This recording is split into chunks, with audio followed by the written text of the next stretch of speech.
So we don't need a much introduction yet. Yeah. Looks like pretty much everybody. Okay, so tonight this is our final module in our Money Smart program, and we're going to talk about college planning. And we're going to cover a bunch of different topics, kind of thinking about choosing the right school for you, understanding financial aid, and filling out the FAFSA form, which is the form you use for financial aid. We're going to talk about student loans, saving for college, and then we're going to talk a little bit about careers in the field that we work in, financial planning and investment advice. It's not a field a lot of people think about, but we think there's a lot of opportunity for you, so you may want to consider it. So, why should you go to college? You know, it's a lot of investment in terms of time and money and everything else, but it pays off in the long run. And we got some numbers up here. You know, if you just graduate from high school, which everybody should do, you know, you'll make $35,000 on average, and these are U.S. numbers. Obviously, in California, you're going to make more than that, hopefully, or you'll need to make more than that. If you get an associate's degree, you know, an AA from a two-year school, you make a little bit more, about $6,500 more on average. You get a bachelor's degree, you can see it jump substantially, roughly $60,000 a year or $5,000 a month. If you go on to get a master's degree, you can make another $10,000 or so. And then if you go on to a professional degree, which means doctor, lawyer, CPA, things we do like CFP, CFA, things like that, you can see you can start to make substantial money. So getting an education pays off in the long run. The question is, and we'll talk about it, is how much you pay for that education and will you make that money back over your working career. And we're going to talk a lot about saving costs tonight. Obviously, you know, we're looking at it from ways for you to get the most out of your college education, but the money aspect is not the only aspect of it. Tanner's going to talk a little bit about kind of the experience part of going to college as well, which is important. But we're going to focus on really taking a cold, hard look at the costs of college and you making smart decisions about what to do with those costs. So, college costs are going up all the time, roughly 63% over the last 5 years. A big part of that is now because of just the ease of getting student loans. And so if people can go out and get student loans, then you know you don't really care how much the college costs. And so they just keep raising the tuition and the rates and everything else. Now let me just give you some examples here. Cal State Fullerton, that's where I went way a long time ago when it was $100 a semester. But today, a 4-year degree from Cal State Fullerton, so this is your tuition and your books and your room and board, not meals and all that kind of stuff. So if you stayed in the dorms at Cal State Fullerton, it's going to roughly run you $116,000 or so. San Diego State, just down the road. Matt went, Christian went. It's a little bit more, I think, because it's a nicer campus, and you're in probably the nicest weather in the entire country, that kind of thing. So you pay a little bit more, but they're both state schools, Cal State schools, which are honestly they're bargains. We'll show you some costs of some other colleges here in a second, but the California state schools, Cal State Long Beach, Fullerton, San Diego, all of them, San Marcos, they truly are pretty good deals. So let's say you want to go to a UC in terms of prestige, a notch up, so UCLA or UC Irvine or UC San Diego, any of those. It's going to cost you a little bit more, about $136,000 for those 4 years. But let's say you want to go and have that experience. You want to get as far away from mom and dad as you can. So you're going to go to school out of state. And so now you're going to pay out of state tuition. So let's use one that's pretty common, University of Arizona in Tucson. Far enough away from mom and dad, it's got a good reputation, all that kind of stuff. Look what it would cost you for those same 4 years, $269,000. These are in today's dollars, and like I said, they're going up dramatically. And an inferior education. Yeah. So you're talking $100,000 more over a school like UCLA because you're going out of state, and maybe you're going to have a better experience, but it's going to cost you a lot more. And finally, let's say you're fortunate enough to get into an elite school. And Tanner went to Harvard, so let's use Harvard as an example. $321,156 to go to Harvard. That's a pretty scary number. You gotta say it right, Think it's about Harvard. But Tanner, you want to maybe make a comment on how that Yeah. actually works? Well, yeah, so with Harvard too, they're, and Ivy League schools and, you know, prestigious schools that you hear about, they're looking for the best and the brightest. So you can afford to go to Harvard. If you are one of the best and the brightest, they're gonna do everything that they can to make it happen. So, like, Harvard has one of the best financial aid programs. I was fortunate to get, you know, a lot of help from them. And I know lots of my classmates and people who were really smart that wouldn't have been able to swing, you know, over $300,000 in tuition. But they made it happen because they have great financial aid programs that allow them to basically choose whoever they want. So, you know, you see a big number like that, don't ever get discouraged from applying and striving for one of those schools as your goal, because if you get accepted, they're gonna try to make it happen for you. Yeah, I mean, the reality is they have a huge endowment, and they have very successful rich donors who give a lot of money to the school. Tanner says he's hounded constantly for money. So they, you know, very few people actually have to pay full freight at Harvard. What did you call them? The legacies. Yeah, the legacies. So they're the people that probably, their parents went there or they're large donors, but the student probably isn't really qualified to get into Harvard. Those people pay full boat because the parents will pay full boat for them. But most other people, if you've got the qualifications to go to Harvard, you're probably getting a pretty substantial financial aid package. So don't be too daunted by those numbers in terms of, you know, trying to get into an elite school. Okay, so choosing the right school, there's a lot of things you want to factor in here. And I know, Christian, you were going to talk a little bit about this. Yeah, there's a lot of things that factor in choosing the right school. For me personally, it was location. I got to go to C.U.S.D, right in my backyard. Top quality education. Vacation pretty much for a bunch of kids who want to go to college. I mean, the weather, everything fit right for me. Tanner's opposite. He went to a prestigious school on the East Coast. So, you know, there's a lot of take and give here. School size, I think Tanner and Harvard's what, 8,000? 6,000 undergrads. 6,000. So really small. Yeah, really small compared to me. I had 33,000 kids in my university. You know, that's something you can consider. Obviously, there's programs, differences. A lot of kids want to go for business, science. You know, there's so many different universities that can have so many different things for you. Me personally, I had the right, you know, going in, I didn't know what I wanted to do, so I went there as an undergrad and figured out what I wanted to do. But a lot of kids pick universities depending on what they want to do. Opportunities, that includes like fraternities, sororities, clubs, sports, anything of that nature, that always comes into the picture as well. The cost is a big one, and then something we'll get into today is financial aid. That's a huge consideration for kids picking universities to see how much financial aid they can receive. Yeah, so I mean, you know, this is a big decision you're going to make, and obviously, typically, you're not going to just apply to one school. You're going to pick a whole bunch of schools. You're going to have kind of your reach school that you really like to go to, and then you're going to apply to, you know, other schools that maybe aren't your first choice, but they're really good fits. So you got to start thinking about this. You know, you start getting into your sophomore, junior years, start thinking about that. And obviously, a lot of times you don't know what you really want to do with, you know, your career and a degree and all that. So that makes it a little more difficult. But if you know, it's like, hey, I want to be a nurse or I want to be a certified financial planner, then there are schools that specialize in that. And you start looking at those first and then evaluating all the other things. Yeah. One of the things I would bring up is, because we've experienced that with my kids, is that there's certain schools where you hear about, they have like an auditorium for like your lower division courses. So you might have some of your basic like English and other elective courses where you're in a hall with, you know, 500 other students, where if you wanted to get the lower division stuff, the stuff that's not like the core of your major, great idea is to go to a community college and get all that stuff out of the way. And many of the community colleges have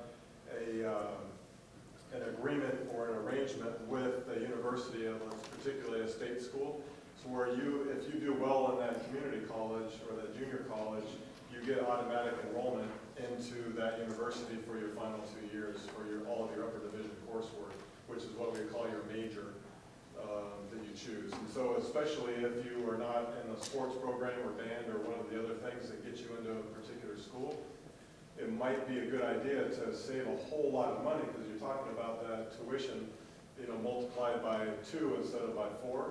And the community colleges are still a huge bargain at like $250 a Yeah, semester. we've got an example of Maricosta here in a couple of But I minutes. just wanted to throw that out there, that if you're Absolutely. pulled to the schools and you're unsure of your major or what you really want to study, sometimes it's some smart idea to get that out of the way to junior college first. Yep, absolutely. We're going to talk in more detail about that. So does it really matter what college you go to? It may and it may not. Over my career, I've hired hundreds of people, and Matt's hired people, and honestly, most of the time, I could care less what college they went to. What mattered to me is, do they know how to perform the duties, and what's their skill level? If they went to Cal State Fullerton, great. If they went to UCLA, great. I didn't really care. Now, that's not the case for every field and for every profession. So some of the pros of going to an elite school, for example, Harvard, 98% of the people that attend Harvard graduate. Because again, they're taking the best and brightest people, and so they already have motivation, and they have desires, and so they graduate most everyone. Now, Cal State LA, one of the Cal States, their graduation rate's only 41%. Because for some people, that's probably the school that they could get into, and maybe economically, they're paying the whole tuition and things, so the dropout rate's higher. So if you go to an elite school, you're more than likely going to graduate. They're going to make sure that gets done. And yeah, go ahead. Let me jump in real quick here too. So if you have, you're like Jim's saying, where there's a certain level of schools where he's, as an employer, let's say, is looking at one school versus another, and that's not going to move the needle as much as, say, their personality or maybe their expertise in the field. And we're going to talk a lot about the differences financially and trying to make the right financial decision going to a school, but obviously the experience is going to be one part that's going to play in that has nothing to do with the financial side. And choosing between a school that has like a high graduation rate might be, if you go there and you end up having a great experience and you're around people who are graduating and having success at the school as opposed to a different school where you're not in that same situation, then that's a pro for choosing, the school that you choose does matter because you're surrounded by success, and then that could help lead you to success, whereas another school with a lower graduation rate and maybe you get into a different circumstance and you don't end up finishing. So like I said, the majority of this presentation is about the financial differences, but always remember that the experience that you get at college is really important too, and you might have to pay a little more to get that good experience. Yeah, absolutely. So there are some benefits to going to one of the elite schools. The vast majority of CEOs and presidents of large companies come from elite schools. So there's a correlation there. And obviously the connections you make, if you go to a school like that, you're going to be around, again, other people that are going to be very successful. And so connections may help you in business and things like that. What a couple studies have shown is that if you're going to major in business or in liberal arts, going to one of those more elite schools will help you from a career standpoint. On the other side, what you have to really look at is, okay, I'm going to pay a lot of extra money to go to this other school. Am I going to make that back for my working career? So you kind of have to crunch the numbers and see, okay, I paid an extra $100,000 to go to this school. Am I going to make that $100,000 back? Is this school going to get me a higher income? Maybe, maybe not. Most of the studies have shown that it probably won't. Again, some of the things like experience and all those you have to factor in too. But really, going to college is more important than where you go, and then also the skills you learn are more important than where you go. School ranking, it turns out, if you're going into the sciences, all of the STEM type majors, school ranking doesn't mean much of anything. But if you're going to focus on business or liberal arts or those kind of things, having an elite college on your resume may help you a little bit more. Okay, so ways to lower college costs. And we're going to talk about a bunch of them. I mentioned we've got a couple Aztecs here. I was a Cal State Fullerton Titan. Both my kids went to Cal State Fullerton, and Tanner went to Harvard. So we've got a bunch of different backgrounds here. But there are a bunch of things you can do to save money going into college. AP classes. Any of you taking AP classes? Okay, that's a good thing. And then there are Finishing Four programs. We'll talk about that a little bit more. Matt already briefly mentioned community college, and we'll talk about that. You can attend a commuter school. There are some of the schools around here you can stay at home, live with mom and dad, and save a ton of money and still get a quality education. Focus on state schools. There's a big difference in tuition between being a resident of a state and being out of state. Know what you want to do, because most colleges you're paying by the unit. And so if you're taking a bunch of classes on one major and all of a sudden you change your mind, you've spent a bunch of extra money. And then also, our technical and trade schools, and we'll talk about that. Not everybody has to go to college and get a 4-year degree. So saving money by being focused. If you can take AP classes, you'll generally get college credit for those AP classes. My daughter did this when she went to Cal State Fullerton. She transferred 15 units for AP, so she went as a second semester freshman. So it cut a lot of time off her thing. They also have a program called Finishing Four, and I believe almost all the Cal States have it, where you transfer in those units like that, or you, like Matt mentioned, you transfer from a community college, you get priority over registration compared to other people. And my daughter actually got to complete her degree at Cal State Fullerton in 4 years, where on average it's 5 years plus these days. Because you have difficulty getting registered for the classes you want, maybe certain programs are impacted, all of that. So, take a look at things like that. And then again, limit the classes that don't apply to graduation. And as we'll talk about in a second, if you don't know, then, as Matt mentioned, one of the best things you can do is go to community college and figure it out. Okay, so, community colleges equal big savings. We use MiraCosta as the example. I believe that's the local community college. So Brandon goes there. Right now, tuition, if you took a full semester, 15 units, full load, it would cost you $690. Your books actually cost you more than the tuition, pay $35 for fees. So to actually go to MiraCosta and take the same English class or math class or Spanish class that you take at a 4-year university, only costs you about $1,475. And if you take all of your 60 plus units of GE there, or you walk out with an associate's degree, it only costs you about $5,900. And remember what that figure was for San Diego State, $130,000 for 4 years. So that's roughly $65,000 for 2 years. Huge difference in the cost. And you're learning the same class, you're taking the same classes. And so it's a great way to really save a lot of money, especially if you don't know what the heck you want to do. If you're not sure about your career path yet, figure it all out at a community college and save a ton of money. So then the next approach would be, we're going to do that, we're going to go to community college, and then we're going to transfer to one of the in-state schools. And so Brandon's going to go to MiraCosta for 2 years, take all his GE, and then he's going to transfer to probably the closest Cal State San Marcos. You could go San Diego State or Fullerton or Long Beach, any of those are all similar in terms of cost. So the total 4-year cost if you went to San Marcos the whole time, roughly $74,000. That means he's living on campus, that's 4 years for room and board, tuition, and all that kind of stuff. Oh gosh, my bad. So $73,000 is what it would cost him for 2 years at MiraCosta and 2 years at Cal State San Marcos.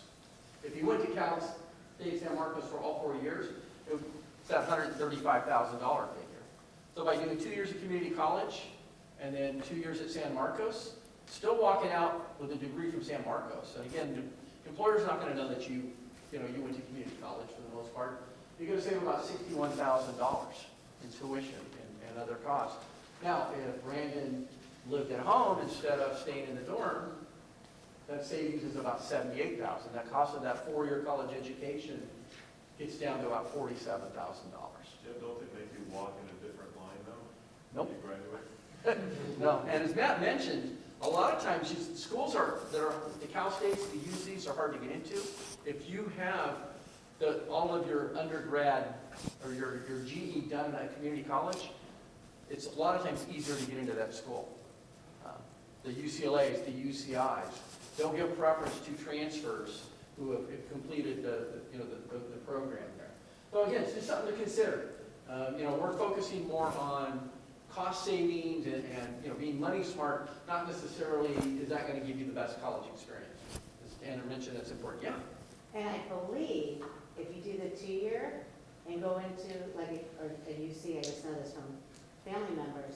My niece went to UC Santa Barbara, he got great grades, but her boyfriend went to the city college locally, so he could transfer over 2 years later, got a little better grades, and when they applied, she went to med school, he went to law school, they can't tell the difference, that he only had 2 years of the good grades versus her 4 years at the university. Absolutely. They're going to look at your GPA from your ultimate school. That's Yeah, absolutely huge. correct. And we'll throw one other thing out there, and I know that, I think it still kind of goes on at San Diego State. Christian can probably tell you, but when I was there, and I ran track for them, so I got priority registration.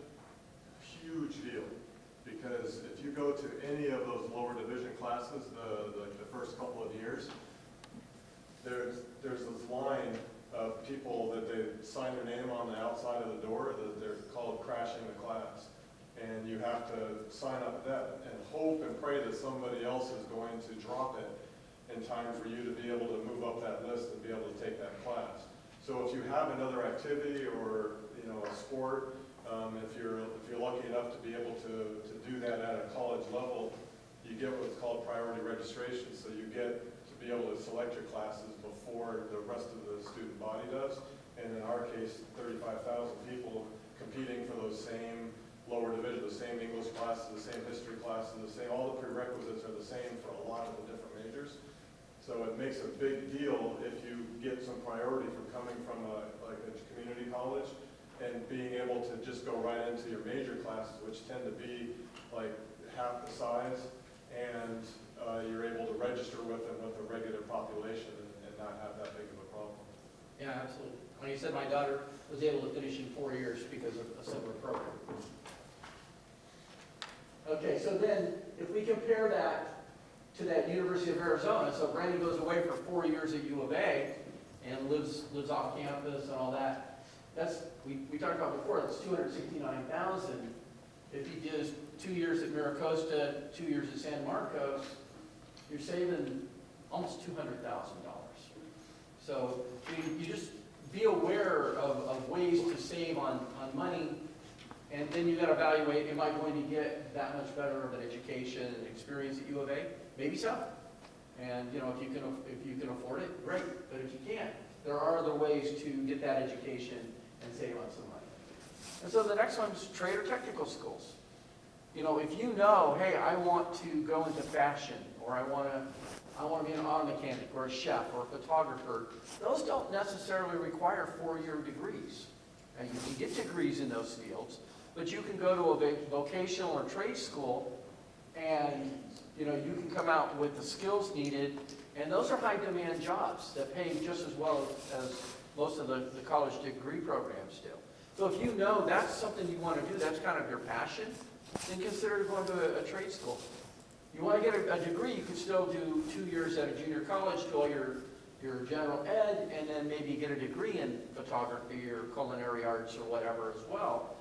But not everybody has to go get a 4-year degree in English or psychology or anything like that. Western tuition agreement. Western states have a tuition agreement, so you don't pay out-of-state tuition. No, I haven't talked about that. So, do you want to mention it? No, I'm loosely familiar with it, but there's something that's an agreement with like the western states where If you go to a school out of state, they have an agreement with California to where you don't pay that out-of-state tuition, that full Arizona vote. Like NAU is one of them, I think Oregon State is another one, and some various other schools around the western United States. I don't know what the exact name of that program is, but they have an agreement because they want California students. And a lot of times they want to, what's that? It's called WUE, it's WUE.com or something. Great, thank you. Yep. So like my son right now is going to NAU, he went to Palomar route, and he went transferred into NAU, and he is not paying that Arizona, University of Arizona tuition, I guarantee you. Right. Again, you just look at all of the options. So then, okay, now you kind of figured out, okay, these are the schools that I want to apply to. So how the heck do you pay for this? We saw some pretty big number. So obviously one is, you can just pay cash. I mean, if you've got the financial capability or you work it out, I mean, that may be one option. If you're going to do that, our suggestion would be to be smart about it. Again, maybe community college for a couple of years, maybe commuter schools, things like that. Because if you're going to write the checks, obviously that's a lot of money. And, you know, we want everybody to get a quality education and have that experience, but at the same time, you know, when we're working with our financial planning clients, we don't want to see your parents' retirement impacted negatively because you wanted to go to a particular school. You've got to make smart choices about using your money. Ideally, you'll get some sort of financial aid. We're going to talk about all the options there. There's really three. There's scholarships, there's grants, and then there's work study, which is programs where you work at the university in a variety of jobs, and they essentially count that pay towards your tuition. And then finally, you'll have student loans. So you typically are going to have a combination of all of these things. We'll show you exactly how it works in a second. Okay, so financial aid options, you have what are called grants. And essentially, grants are gifts, for lack of a better word. You don't have to repay them, but they're needs-based. So you apply using this FAFSA program that we'll talk about in a little bit, and then they'll decide how much in grant income you'll get, and you don't have to repay it, except if you get a grant and you're in a program and you drop out, you may have to repay that grant. So something to consider. The most common is what's called a Pell Grant, and they'll give you up to about $6,200. Again, you don't have to repay it, so they'll just take it right off your tuition. You've got to apply every single year, and then if you want to be a teacher, there's what's called a Teach Grant. So there's a bunch of grants out there that are available to you, and so that'll help lop off some of the tuition you have to pay. Then next thing is scholarships, and there's lots of scholarships. People always think about athletic scholarships.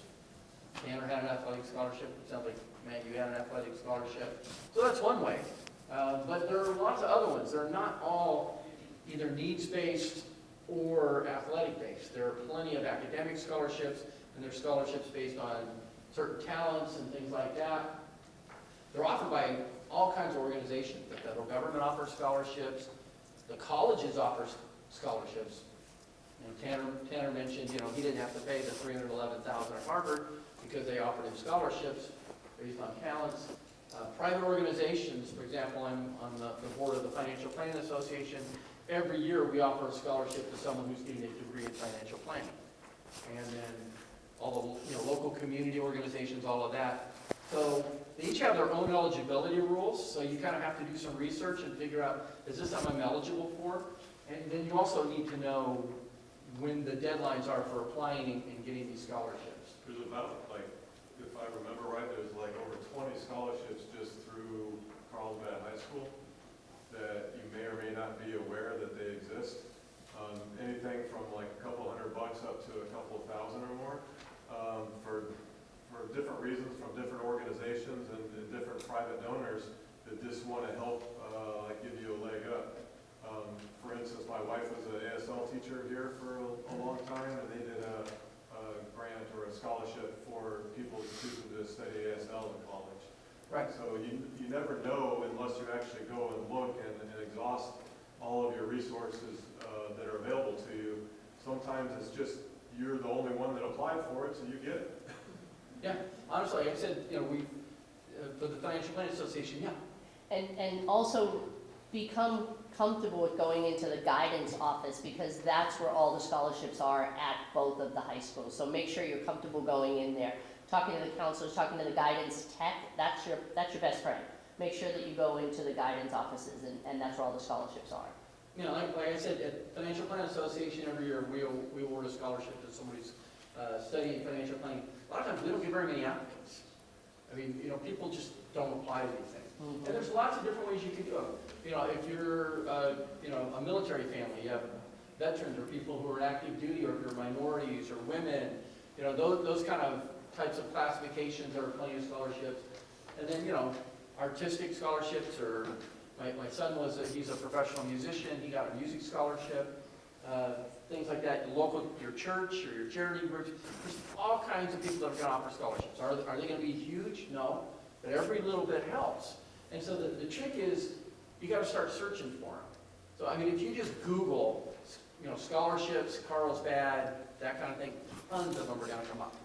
And so start doing the research, and then, you know, find out what your opportunities are based on your talents or your interests or, you know, demographics, and then find out what the application deadlines are, because they're all different. A lot of these you have to do it kind of during your junior and senior years. So it's something we'd encourage you to start looking at, and again, apply to as many as you can. There's no harm in applying for a scholarship. Maybe you have to write an essay, but you can get who knows how many scholarships, and it'll help reduce those costs. Okay, so that brings us to FAFSA. Anybody done this yet? Filled out the FAFSA form? Okay. So it's kind of a scary process, people think. It's called the Free Application for Federal Student Aid. It's a process you're going to go through when you start getting ready to go to college. So you submit this form, and all of these organizations start looking at this in terms of your eligibility for grants and scholarships and all that. It's a federal form, and you submit it to the Department of Education, essentially. But state and private schools also use it. So you're going to fill it out regardless of where you think you're going to go to college, and you're going to, you know, list 8 to 10 schools or so that you think you may want to go to, and this form will be sent to them. So the Department of Education uses this FAFSA form to determine how much you should pay for college. So they look at your income and your parents' income and assets and all of this stuff, and they figure out, okay, based on your financial situation, you should pay this amount towards your college education. And then the rest, they'll determine how they can get you financial aid. So you fill out the FAFSA form, and then the Department of Education figures out what's called your EFC, expected family contribution. That's the amount they expect you to pay towards college. Okay.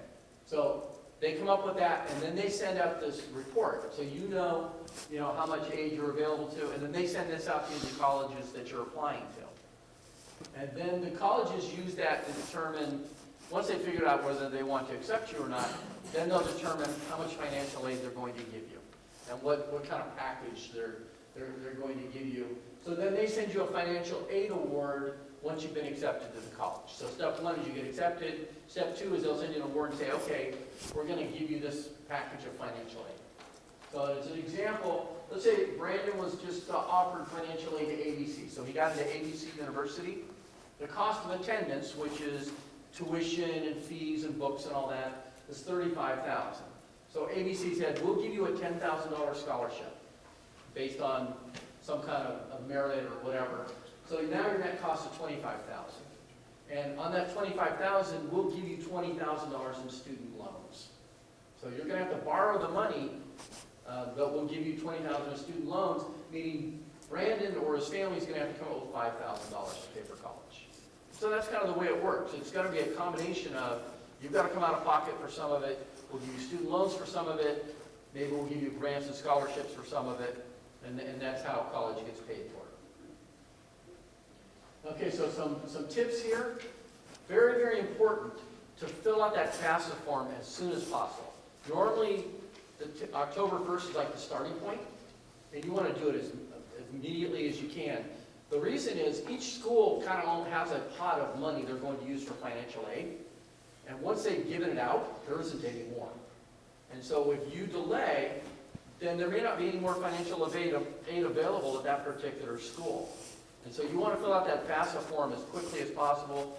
Typically, it's October 1st, because funds will run out. And so the early bird gets the worm on these things. Submit these ASAP, and that way you get the best opportunity to get some financial aid. So look for scholarships. Just Google search it based on your interests and all of that, and try and get as many scholarships as you can. And then also your SAT and ACT scores will impact how much financial aid you get. You go to a school like Harvard, because they want the best. If you've got high SAT and ACT scores, they're more willing to give you financial aid because they want you to attend that school. So it does impact not only what schools you get into, but it will also impact your financial aid. But really the most important thing is fill out that FAFSA form as early as possible so you get the best opportunity to get some financial aid. Is that October 1st of your junior year or senior year? It's the, Senior year. you normally apply your senior year, yeah. And you gotta do it every year. So you just start your senior year and you apply it. And yeah, you do apply every single year. I see. You have to reapply and they reevaluate your situation. So the next thing is student loans. Ideally, you'll get scholarships and grants because you don't have to repay those, but probably you're going to have some form of a student loan. And last week we talked about credit, and so this essentially is just a form of credit, but this credit is used to pay school tuition. And it's an installment loan, meaning you're going to have to repay it. And depending on who loans you the money, whether it's the federal government or a bank, the payment period is going to be anywhere between 5 and 15 years typically. So the first place you want to try and get student loans is from the federal government. And that FAFSA form helps them figure out how much you get. With federal loans, what are also called Stafford loans, they don't look at your credit score. Last week we talked about the credit score and how important that is in order to get loans. With a federal loan, they don't evaluate it based on your credit score. There are also programs where while you're in college, you can defer paying the interest. And there are also forgiveness programs. For example, if you go into the government or you work as a teacher, after a 10-year period, whatever student loans you have left can be forgiven. To give you an example, I mentioned my daughter went to Cal State Fullerton. After that, she went to law school. She went to William & Mary back in Virginia. And she's working as an attorney for the Department of the Navy. If she stays with the Department of the Navy for 10 years, whatever student loans she has left will be forgiven, and she won't have to pay them. So there are certain careers where you can do those kind of things, but those are only applied to federal loans. They don't apply to private or bank loans. So if you can't get federal loans, or they'll only give you so much in federal loans, then you've got to go the private route, which means you're going to go to a bank or one of those kind of entities and get loans, and we'll talk about the terms in a minute. Also, parents, an alternative would be something like a home equity loan. Use your home equity to help pay for college. Okay, so federal student loans, there's two types. They're both called Stafford loans. That's typically what you'll hear them called. The first is what's called a subsidized loan, and these are the ones you want to get. They'll only give you up to $5,500, but you don't have to pay any interest while you're in school. So essentially, it's interest-free for 4 years. It's not like the interest is accruing, it's just you don't have to pay it. Is that $5,500 a year? Yeah, that's $5,500 a year. Then next you have what are called unsubsidized loans. So they're still Stafford loans. They'll loan you up to $20,500 on an unsubsidized basis. But these, you're going to pay the interest. So the interest is either going to accrue until you graduate and you have to start paying it back, or you're actually going to pay the interest on those loans. So Stafford loans have a fixed rate. Right now it's pretty good. It's only about 4.25%, I believe. And it changes every July. So those are the federal loans to the students. The other one is what's called a plus loan, or a direct plus loan. Parents, these are loans that you would take to help pay for your child's college education. Or if you're a graduate student, then you would take graduate loans. Like my daughter went in law school, we had to take some student loans, so they were direct plus loans. Here, credit history matters. So you can't necessarily get one of these credit plus loans if you have a poor credit score. So it's important to keep that credit score up. The max amount they'll do is the cost of attendance. So you can get a one of these private loans for essentially the whole cost of college, but the rates are much higher. For example, right now, they're a little over 7%. That's a big difference between 4% and 7%. So those are the types of student loans. Ideally, you want to get Stafford loans and you want to get as much in subsidized loans as you can. Then you'll go to unsubsidized loans, and finally, if you have to, you get the private loans. Okay, so private student loans are based on your credit score. And you're going to go to a variety of lenders, banks, and people like that. And all the terms will be different. I mean, some of them may offer longer repayment periods, others may offer shorter, some may have a higher rate, some may have a lower rate. Again, it's all based on the risk that they're going to take and your credit score and all that. They don't have any of these forgiveness programs. So, you know, if my daughter's working for the Navy and at the end of 10 years she had a private loan, it doesn't get forgiven. It's only those federal Stafford loans that get forgiven. And there's no deferment of interest. You're paying interest right away. And you may not be actually paying it, may be accruing, but it will start compounding. Right, so that's an important concept to notice. Like if you're taking out loans, you might take out, let's say, 10,000 in loans, and you're not paying the interest, but it is accruing in the background, so that when you get out, you thought you had 10,000 in loans, but it's going to be more than that because you've been accruing interest the whole time. So when you start paying, it's going to be more than the 10,000 that you thought. Yeah. The freshman loan is gonna hurt. Yeah, exactly, because that 10,000 freshman loan is going to be 12 or 13,000 potentially, you know, by the time you graduate. So how do you pay back student loans? As I mentioned, federal loans typically have a 10-year period, so you're going to pay it back over 10 years. They do have a bunch of other programs that are income-based, where you can stretch it out as far as 20 or 25 years. Here's the problem. Remember that our example last week where Lauren bought the $2,500 laptop? And how many years did she have to pay for that thing? 23? She ended up paying $7,500 for a $2,500 laptop, right? Can she spread the payments out? This works the same way. So yeah, they'll let you spread it out and pay less, but you're going to end up paying a lot more. And again, you just got to crunch the numbers on it. Some of these do have forgiveness programs where after 20 years you don't have to pay anymore. Well, guess what? You probably already paid them 3 times what you borrowed. And so, you know, they'll forgive the rest. So kind of a tip is to try not to take student loans equal to more than what you can repay in 10 years. If you can do that, then that's manageable. What's happened today is people have taken all these loans, the interest is accruing, and you get out of college with this mountain of debt. That's going to just hinder going forward. You're not going to be able to buy a house or get married or have kids because you've got this mountain of debt. So you want to try and be smart with doing the student loans. And again, a lot of that boils back to, you know, maybe you can go to a different college where you don't have to take as many loans. So saving for college.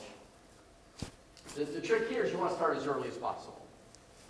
You guys, I assume, are all pretty, you know, get pretty close to college age, so it doesn't help as much for you. But you want that compound interest that we talked about the first week working for you. If you start putting money away and you can let it grow 8, 10, 12 years, you can build up a nice income. The best place for you to save money for college is in what's called a college savings or 529 plan. California has one called California Scholar Share. The way these work is the contributions you put in grow tax-free, and then when you take it out for college, you can also pull it out for tax-free. So you don't have to pay any income tax if you pull it out for books and tuition and all that kind of stuff. You can use it for vocational schools, and you know, parents, you're probably worried, well, what if I save all this money and then my kids don't go to college? You can use it for other beneficiaries. We have plenty of situations where maybe the student ended up getting scholarships or grants or whatever, and so you get this unused money. Another child or another family member can use those funds. And so you can transfer that and carry it over to other family members and use it.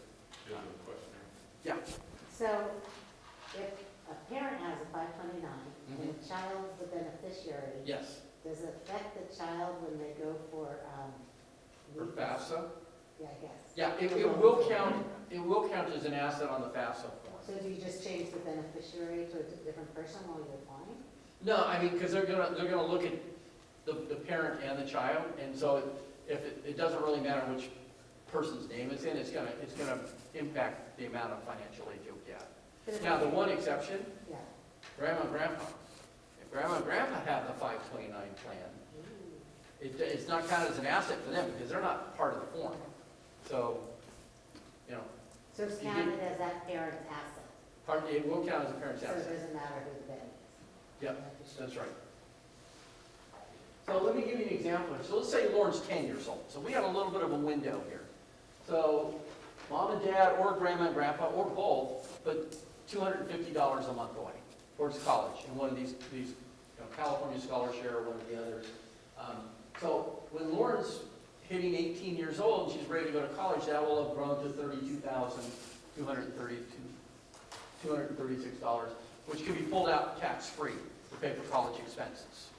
So, you know, she's going to have this expected family contribution, which can be used for that, or rather than taking student loans, you can use these college savings plans to fund it. So the reality is, unless you're starting when they're babies, you're probably not going to accumulate enough to, you know, fully fund college.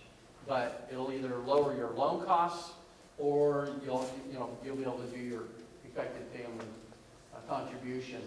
So they're pretty effective. You want to consider them, and again, the earlier you start, the better. But it's probably the most effective way. Yeah, question? On this slide, you notice a 7% return rate. Is there a fixed rate, a variable rate? Or So they're typically invested, most commonly they're invested in what's called an age-based portfolio.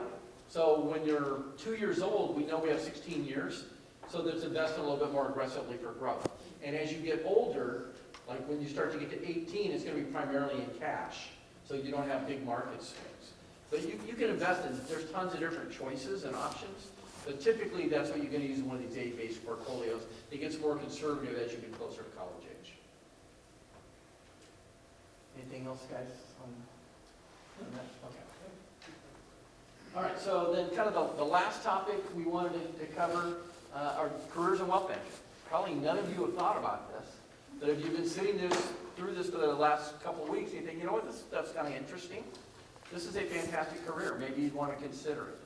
And there's a couple different career paths you can go. So I'm a certified financial planner, so I work on the financial planning side, as does Christian. So what we do is we're helping people with planning for retirement and investments and taxes and estate planning and insurance and budgeting and all of that. So it's very broad-based, and we're looking at everybody's whole financial picture. So that's a financial advisor, a financial planner, a certified financial planner. Tanner works on the investment management side in our firm, and he's a portfolio manager. So you want to talk just a little bit about what you do? So within financial planning, one of the things that a financial planner says is, okay, you have this money that we need to invest for retirement, for a house, for whatever the goal is. And so as a portfolio manager, I take that investment and invest it for the goal.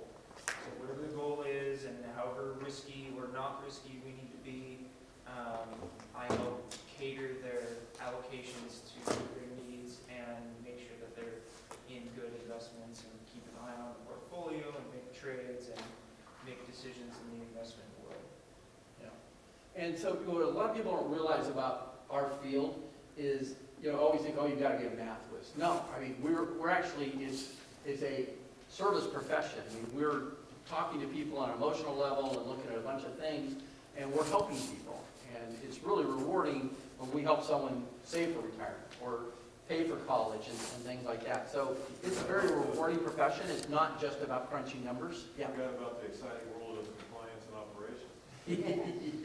There are a lot that goes in, and that's Matt's role is running the company essentially, and all the operations and compliance and all of that. So, there's a lot of different things you can do. It's very rewarding both emotionally and it's very rewarding financially. I mean, you go back to one of our first slides where we talked about professional degrees. I mean, that's kind of the compensation you can look at, and it's a growing profession. There are definitely tons of opportunities for you. And so there's lots of different career tracks you can take, we're just gonna talk briefly about kind of the two main credentials that you would get either through college or after college. So, as I mentioned, I'm a certified financial planner. So in order to become one, the requirements are you have to have a college degree. So you do have to have a 4-year degree. It could be in anything. It doesn't have to be in financial planning. But you have to have completed a program in financial planning. So the Certified Financial Planner Board has a list of topics you have to learn. And so you either do that as part of your undergraduate degree in financial planning, or you get a certificate. And then what you have to do once you've completed your education is you have to take a 6-hour exam, and you have to pass this exam. And it's a fairly tough exam. It's a 60% pass rate. And so once you pass that, then you have to have 3 years of experience actually working either under a CFP or doing financial planning. And so if you've got your degree, you completed your CFP course, you passed your exam, you got your 3 years of experience, then you can become a certified financial planner and work on financial planning. It's much broader focused than what Tanner does, and he'll talk about the CFA program in a minute. But that's what Christian's working towards right now, is he's working towards getting his CFP designation. He's just got to complete the experience requirement and finish the curriculum. But Tanner's going to just talk a little bit about a chartered financial analyst and what they do. Right, yeah, so the CFP is more, like Jim said, it's broader, and it's talking about, they go into probably less detailed into all subjects, whereas the CFA is just talking about the investments and how to value a company and how to, you know, it gets a little bit more mathy and very, very detailed. There's not as much, you have to have a college degree, but you don't have to get a certain amount of education. You just have to pass their really difficult tests. So for the CFA, there's 3 levels, and they only administer the test once a year. So like for the level 1, you know, they actually administer it. There's one in San Diego, and it's on a specific day in June, a Saturday in June.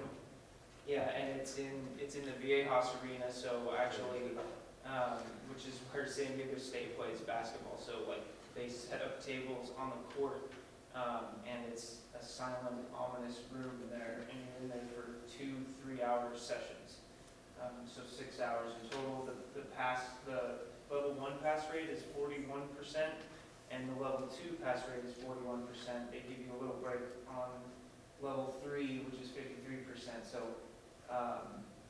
like I said, you don't need as much. You don't have like a certain education requirement other than the college degree. You just, if you want, you can try to show up and pass the test, but it's really, really difficult. So, and the CFA is for being a chartered financial analyst, meaning you're able to, you know, dive into investments, companies, you know, real estate, all different types of branches, derivatives, options. There's quantitative methods and looking at balance sheets and all this really super focused, detailed stuff that I love. And if any of you think that you might be into that kind of stuff, feel free to come up to me and ask questions after as well. Yeah, and he's taking his level 2 this June. So he's getting through it. So again, there's different ways you can go. You know, CFP, CFA, and operations and all that. So just think about it. If you're not really sure, you know, maybe it's a career path you'd want to look at. So in terms of actually getting a financial planning degree, there are a ton of really quality schools that offer a degree in financial planning. And right here in our backyard, San Diego State is one of the top financial planning schools in the entire country. The 2 biggies are Kansas State and Texas Tech. They have doctoral programs in financial planning. But you can see there's a lot of other big name schools on here that have top quality financial planning degrees: Illinois, Ohio State, Georgia, Wisconsin, Virginia Tech. And then a lot of the local California schools don't necessarily offer a degree in financial planning. You typically would get a degree in business administration, but then they have the CFP program, so you can get a certificate in financial planning. Cal State Fullerton, UCI, and UCLA are probably the three majors. But San Diego State does offer a formal degree in financial planning, and they're one of the best in the country. So, yeah, we just encourage you to consider it. If it's something that is interest to you, we'd be happy to talk to you about it. You can come into the office and talk to us about it, career opportunities, all that kind of stuff. So we just wanted to make you aware that it's a great profession. If what we've been talking about the last few weeks is of interest, then maybe consider it. So with that, we're just about on time. We'll open up to any questions about what we talked about or anything from the previous weeks as well. Yeah. So I got a question on scholarships. So for instance, my son is a equine, he's a hunter jumper. Uh-huh. And so that's kind of specific area. He's got excellent grades, but I Google it all the time. I'm obsessed with trying to find scholarships. Of Right. course, it's all on the East Coast, except for Texas A&M, so close to us. But I don't know where you go from there. Do you contact the schools and ask, like, what do you do to try to get the scholarship? I've never, this is my first and only kid, so I don't know how you go about it. Right. So in that case, you would, if that'd be one of the schools you'd apply to, then, you would try and find out what their qualifications are. They're probably local, equine associations or things like that that also offer scholarships. But do you give them the heads up and say, hey, I got a kid who's an insane rider, oh, by the way, Yeah, he's got insane yeah, grades? probably And so. maybe they'll look at him more? You write your admissions essay or whatever you have to do, yeah, you probably want to note on there, hey, I've been doing this for X number of years, and, if that's a program that the school has, then it would catch their eye. Because one I read and it said, don't contact us until junior year. So that made me think perhaps with scholarships, we should be busy in the junior year contacting the colleges, I think it all kind of depends on the college. Okay. But yeah, typically you'd put it in your essay, and that's how they would catch it. Hey, this is a program we have, and maybe they'd offer some kind of scholarship. Okay, thanks. Yeah, I mean that's the way it worked for my son with his music scholarship. Got it. Okay. Any other questions? Yeah. So do you usually apply for scholarships before you've been accepted to the school or at the same time or right after you get Well, a lot of times the scholarship may not necessarily be offered by the school. If the school's going to offer it, it'll come from that report, the FAFSA report. They'll offer it, but you say you can go to whatever local association or your church or whatever, and those scholarships you just apply for on your own, and you use them towards any school. And then all the grants go back on. They'll have their own, deadlines Oh, right. Yeah. too. And criteria. Yeah, exactly, especially, like you were saying, there's lots of local or community, foundations that have said, we have people who donated, what can we do with this money, let's give back to our community, let's create a scholarship. And like we were saying, sometimes nobody knows about them, and they get very few applications, and I know people that I was in, my senior class that really had no business getting a scholarship, and they just applied and they got it because there was not a large pool of people. So Yeah. So yeah.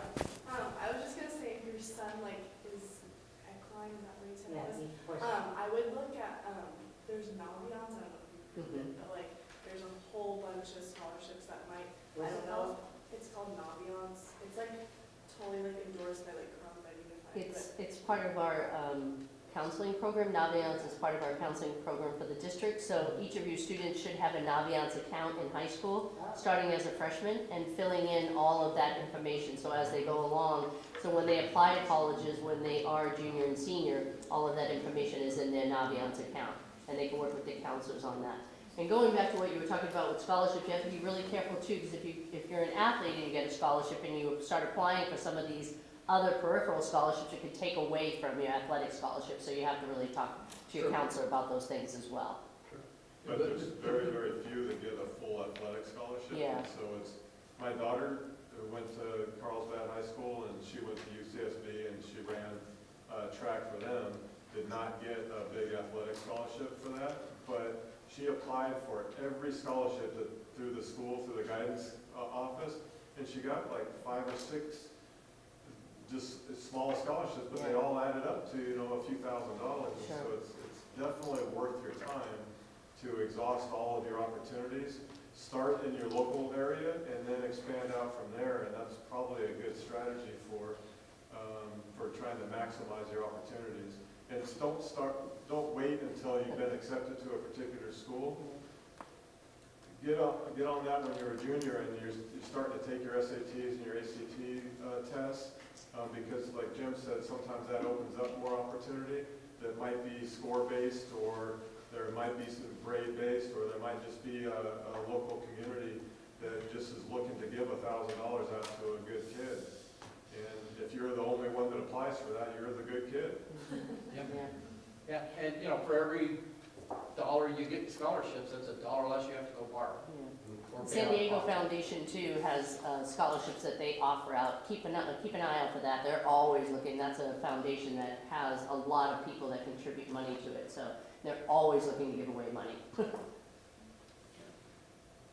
so we, Well, I want to thank you guys so much for donating your time. We can stick around afterwards. You guys can ask questions, but thank you all so much for coming and giving us your knowledge and your time for the last couple of weeks. Thank you so much. Appreciate it. and if you have questions afterwards, Yeah.